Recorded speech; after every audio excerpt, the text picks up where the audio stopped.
नमस्कार। कोरोना महामारी के बीच में सब नियमों को पालन करते हुए आप स्वस्थ होंगे। आसपास के समाज को अवश्य सेवा कार्य भी कर रहे होंगे। वनवासी कल्याण आश्रम का संस्थापक पूज्य बाला साहब देशपांडे जी का अप्रैल 21 पुण्यतिथि दिवस। पूज्य बाला साहब देशपांडे जी 26 दिसंबर 1913 अमरावती महाराष्ट्र में जन्म लिए हैं। छोटे बचपन से देशभक्ति दैवी भक्ति से ओतप्रोत थे। वकील पढ़ाई करने के बाद कोर्ट में वकालत करते थे। 1942 में भारत छोड़ो आंदोलन में भाग लिए, जेल में भी गए और वो जेल से वापस आने के बाद कुछ दिन रेशन ऑफिसर करके सरकारी नौकरी किया। अप्रामाणिकता खिलाफ खड़ा होने के कारण सरकार नौकरी छोड़ना पड़ा। नागपुर आकर नागपुर में वकालत करते थे। राष्ट्रीय स्वयं संघ के जिम्मेवारी भी रहता था। स्वतंत्र प्राप्त करने के बाद Madhya Pradesh and central bureau के मुख्यमंत्री श्रीमान रविशंकर शुक्ला जी अपने राज्य में प्रवास करते करते जशपुर आसपास क्षेत्र में पहुँचे। पूरा वनवास क्षेत्र था। सभा में लोग काला झंडा दिखाए, वापस जाने के लिए नारा दिए। जय हिंदुस्तान बोले तो जय ईसाईस्तान करके उत्तर दिया। मुख्यमंत्री के ध्यान में आया वनवासी समाज गोरे फाद के चंगुल में फंस गया। वनवास समाज के बीच में जागृति लाना है। वनवास समाज को मैं कौन हूँ, मेरा पूर्वज कौन है, मेरा परंपरा क्या है, इसका जागाने वाले कौन व्यक्ति है, ऐसा ढूंढते ढूंढते पूज्य ठक्कर बापा जी जनजातीय क्षेत्र में काम करने वाले महान व्यक्ति, उनके साथ चर्चा किए।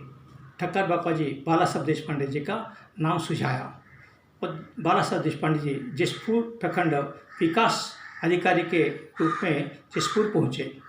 बहुत कठिन क्षेत्र था। स्थिति को अवगाहन हुआ। कठिन परिस्थिति में 108 विद्यालय खड़ा किए। ठक्कर बापा जी मन में आया, इसको देखने की इच्छा हुआ और वो उतना वृद्धावस्था में भी जशपुर आकर प्रवास किया। सब जगह पर जय हिंदुस्तान नारा से स्वागत किया। बहुत प्रसन्न हुए हैं और ठक्कर बापा जी बाला साहब जी का उनको प्रसन्न उत्तर प्रेम भी दिया। ईसाइयों का दबाव से जशपुर से चंद्रपुर बदली की है। चंद्रपुर नागपुर के नज़दीक होता है, लेकिन बाला साहब जी के आंखों के सामने जशपुर वनवास समाज की स्थिति आंखों से आ रहा है। और मैं नौकरी करने के लिए नहीं गया हूँ, मैं वनवास समाज सेवा के लिए मैं गया हूँ। इस परिस्थिति में राष्ट्रीय स्वयंसेवक संघ के द्वितीय संचालक पूज्य श्री गुरु जी से मिले और बातचीत किया। पूज्य श्री गुरु जी ने कहा, आप भी स्वयं जशपुर केंद्र होकर जनजाति समाज के लिए एक समाज सेवी संगठन प्रारंभ करने के लिए कहा।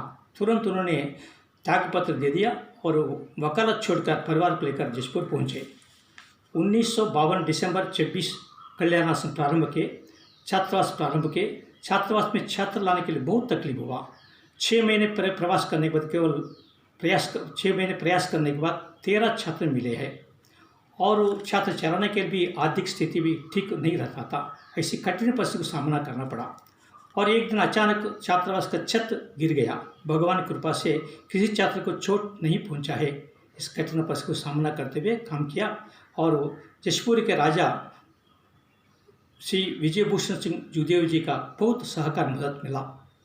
1954 में सरकार ने ईसाई गतिविधियों को जांच करने के लिए नियोग कमीशन बिठाया और उसमें पूरी मदद किए और नियोग कमीशन के माध्यम से ईसाई सेवा के आड़ में छल कपट से मतांतर कैसा कर रहे हैं, मुख्य क्या धारा से अलग कैसा करे, पूरा बाहर आया और रिपोर्ट में आए सब। इसमें बाला साहब जी अन्य कार्यकर्ताओं का योगदान भी रहा और अपना जो कार्य जशपुर के आसपास में विस्तार होना शुरू हुआ। उड़ीसा प्रांत में, झारखंड प्रांत में, मध्य प्रदेश में पर कार्य थोड़ा थोड़ा विस्तार हुआ और स्थानीय संत पूज्य श्री गहरा गुरु जी का आशीर्वाद भी मिला है। अनेक संतों का प्रवास हुआ, पदयात्रा भी हुआ है। महंत अवैधनाथ जी, प्रभुदत्त ब्रह्मचारी जी, करपात्र महाराज जी और स्वरूपानंद जी, सत्यमितानंद गिरी महाराज जी, इस प्रकार से अनेक संतों का आ गया और संतों का आशीर्वाद मिला और उसके कारण वनवास समाज में अस्मिता जागरण हुआ समाज के अंदर और आपातकाल स्थिति में कार्य को पूरा बंद करना पड़ा। बाला साहब जी पूरा कालखंड में मीसा में जेल में रहा और बाहर आने के बाद अपना कार्य फिर शुरू किया। 1978 में कार्य अखिल भारतीय स्वरूप देने का निश्चय हुआ। संघ अनेक कार्यकर्ताओं को दिए। कार्य विस्तार के लिए बाला साहब जी देश भर में प्रवास किया और देश भर में प्रवास करते उत्तर पूर्वी क्षेत्र की देश की प्रांत की स्थिति समझे और देश की सुरक्षा और धर्म की सुरक्षा के लिए अवश्य काम शुरू करना ऐसा मन में आया और उत्तर पूर्व क्षेत्र में भी उन्होंने प्रवास किया। उत्तर पूर्व क्षेत्र में अनेक जनजातीय संगठन प्रमुखों के साथ मुलाकात किए हैं। उन्होंने बहुत मदद किया। नागालैंड से श्री एन.सी. जिलियांग रानी गेडेलुमा, मेघालय से हिप्सन राय और अरुणाचल प्रदेश से तालम रुब्बो, त्रिपुरा से अजय देव ब्रह्मा, ऐसे महान लोगों का मिलन होने के कारण अपना कार्य विस्तार होना शुरू किया और उत्तर पूर्वी क्षेत्र में भी जागरूकता आना शुरू हो गया है और विकास हो रहा है।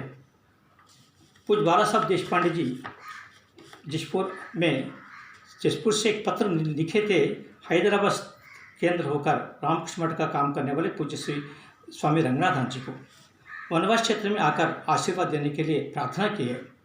स्वामी रंगनाथन जी बाद में रामकृष्ण मठ का राष्ट्रीय अध्यक्ष भी बने हैं।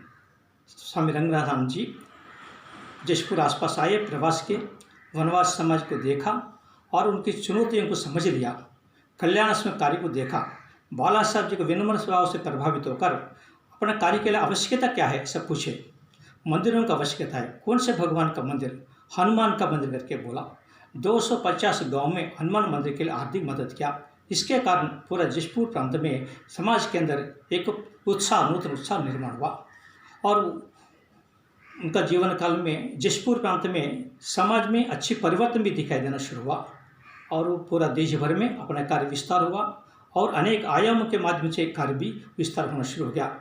बाला साहब जी का अधिक प्रयास के कारण शिक्षा, छात्रावास, श्रद्धा जागरण, महिला कार्य, खेलकूद, हितरक्षा, नगरीय कार्य, ऐसा अनेक आयाम प्रारंभ हुआ और अपना कार्य आगे बढ़ने के लिए और समाज का बलबूते पर कार्य को आगे बढ़ाने के को व्यवस्था भी बनाया।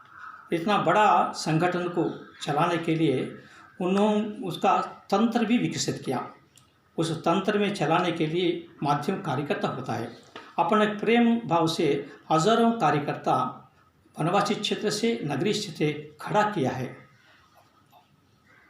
और इसके कारण अपना कार्य के परिणाम भी दिखना शुरू हुआ और समाज के अंदर अस्तित्व भाव जगा। नगरीय समाज में तुम एक प्रकृति की अनुभूति आया। वनवास समाज में आत्मविश्वास भी निर्माण हुआ। इस प्रकार से वनवासी समाज सर्वांगीण विकास के लिए एक मार्ग बनाया। इसी मार्ग में चलते चलते आज पूरा देश भर में 340 वनवासी जिला में अपना कार्य चल रहा है। 1200 वनवासी ब्लॉक में अपना काम चल रहा है। 13,000 ग्राम समिति बन गया। 14,000 वनवासी ग्राम में 21,000 प्रकल्प देश भर में चल रहा है। 52,000 वनवासी गांवों का साथ संपर्क भी हुआ।